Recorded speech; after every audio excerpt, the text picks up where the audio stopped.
Let me tell you a story. I mentioned this on Sunday Q&A a few weeks ago. And I said, right, there was a thing, a guy said, you encourage the weak-minded to join the exchange. And I said, I try not to. I try to give a balanced view. And I said, sometimes things don't go right. So here's a case of when things didn't go right. And as my mate Dave the Chris says, don't take the last job. He said the last job of the night is the one that will always go wrong. It's sort of, you'll let the guy, he's a black cab driver in London, you'll let the guy in and then suddenly you didn't see the woman who's hanging onto his arm and she's all over the place because she's had a couple and it's, can you stop here? And then she's sick in your cab and then the cash car won't give you any money.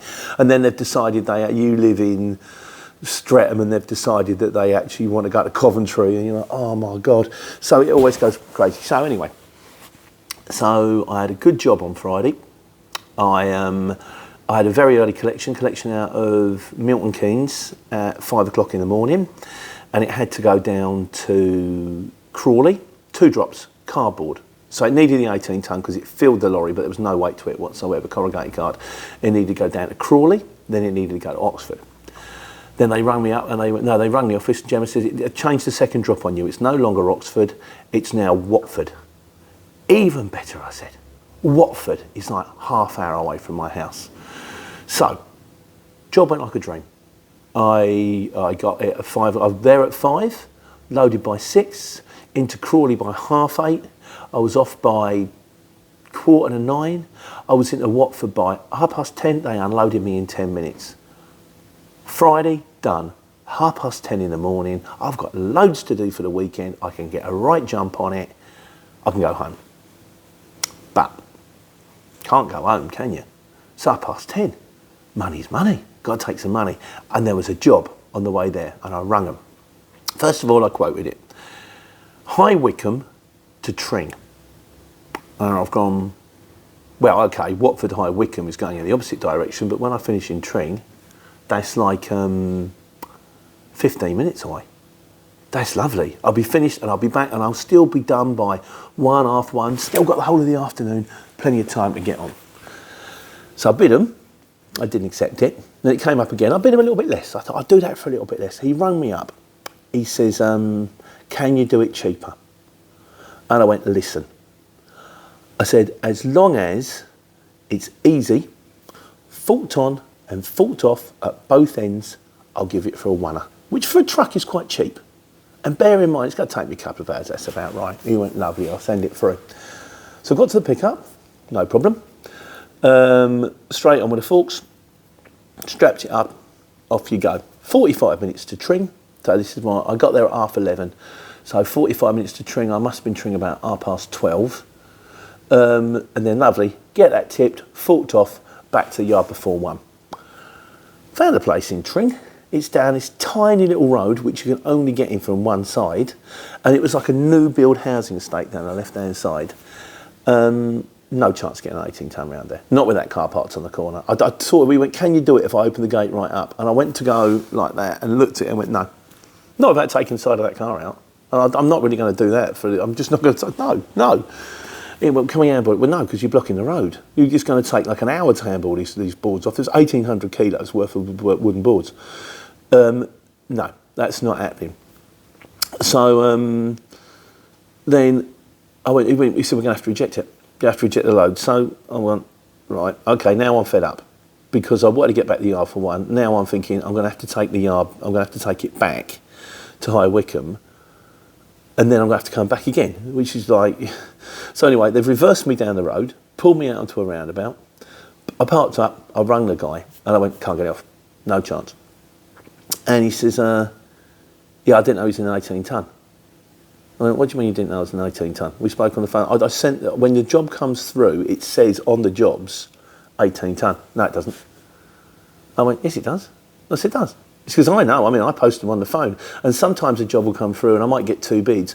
One say, £90 long wheelbase, and the other one might say 110 Luton, and I'll go, well, the Luton's dearer, but I'll book it anyway, because just in case it's a little bit big, I'd rather do that than get a little van and reject it. No, it doesn't, he says. Oh, it does. So then we was having an argument. I said, besides, it doesn't matter. I said, the reason the job failed is because you said there were forks at both ends.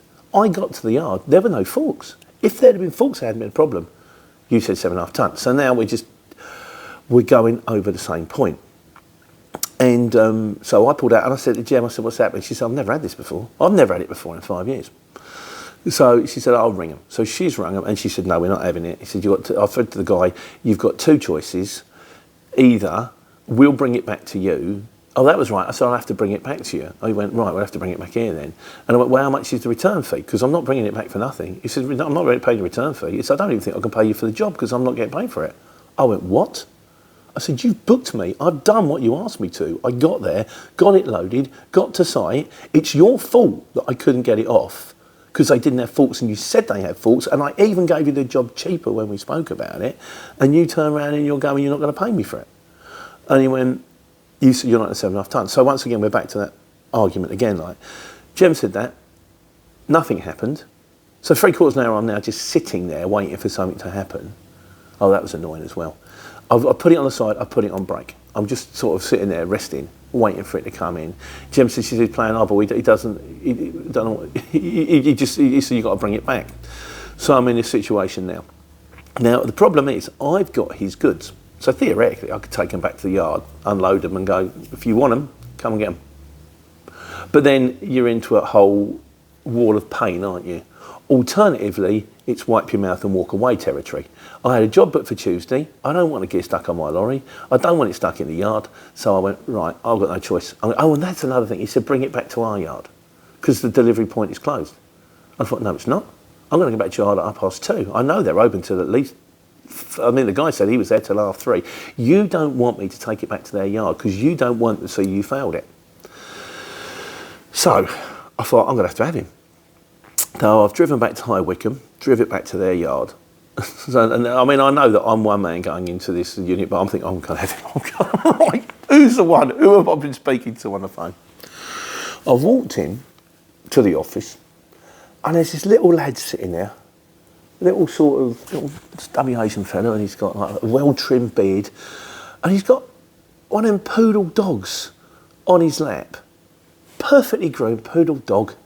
And the dog jumps up, and it comes up to me, and it's up my leg, and I'm like, hello, dog. And I'm like, that kind of isn't the reaction I was going to get. So anyway, I said, I've got your stuff from the tree. And he comes out, and he said, yeah, I'll unload it. And he got on the fault truck. Oh, that was right. On the way back, I had a bit of good news. The child rang me, because child's boyfriend Dave has been trying to he wants to move into the village. And this house came up and we thought he's never going to get it. It's perfect, absolutely perfect location, perfect everything. She rang me up. She said, he's got the house. We're in. Really good news for her, like, you know. So kind of diffused my anger, like, you know. And the guy jumped on a fork truck. I just burst out laughing. I thought, do you know what? It ain't worth all this. It just ain't worth all this. And I said to the guy, I said, look, I tell you what, just get it off. Do what you like. I don't care anymore. So I may have worked all a Friday afternoon and done 50 quid's worth of diesel and not got a penny for that work. Or I might get 100 quid. I might get the money covered. He said he'll see what he can do. We actually started talking. He was a nice enough guy. This is the problem. You end up going to war with people, but actually in the end, we're all people. And there's just no point. And life, in my opinion, life's too short. Maybe I'm just soft. Maybe I'm weak. Maybe I should have put my foot down and went, no, you're wrong. But I know where that leads to. It's like we're going to put a complaint into the CX and then suddenly... It's a bit like parking fines. You can appeal them and appeal them and appeal them, and eventually you might get off. But when you actually work into account the amount of man hours that you've put in, sending appeals, sending letters, it's dragged on for 3 months. Alternatively, you could have just given them 60 quid and just been done with it.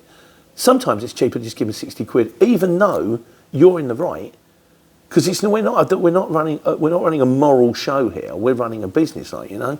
So just do what you like. And I have this other kind of philosophy that in the exchange and in life anyway, you're going to get an equal share of good, fair, and rubbish jobs. And if that was a rubbish job, that means I've got less chance of doing a rubbish job next week because I took a bullet on this week. So, and once you've got it off, and that was it. And of course, I've been waiting on my driving time. Jem says you're going to have to take it back. I went, okay, fine. Started the engine, drove 5 minutes down the road and went, I was on break. I got to 43 minutes on break and then drove, which meant that when I got to tip it, I had to wait another half an hour because my 43 minutes, only 15 minutes counted, and had to go on break again. So it was one of them things. But be aware when you jump on the exchange, if you jump on the exchange, it's not all going to be plain sailing. Jobs will go wrong and you will find yourself in stressful situations. You will go, get me out of here, but it will pass. And then you'll go on to another one. So that was my Friday afternoon. So yeah, let me tell you a story. That was my story. Sure, you've got stories too. In the meantime, I'm going to open that door because that cat's making a horrible noise. You guys, take care, take money.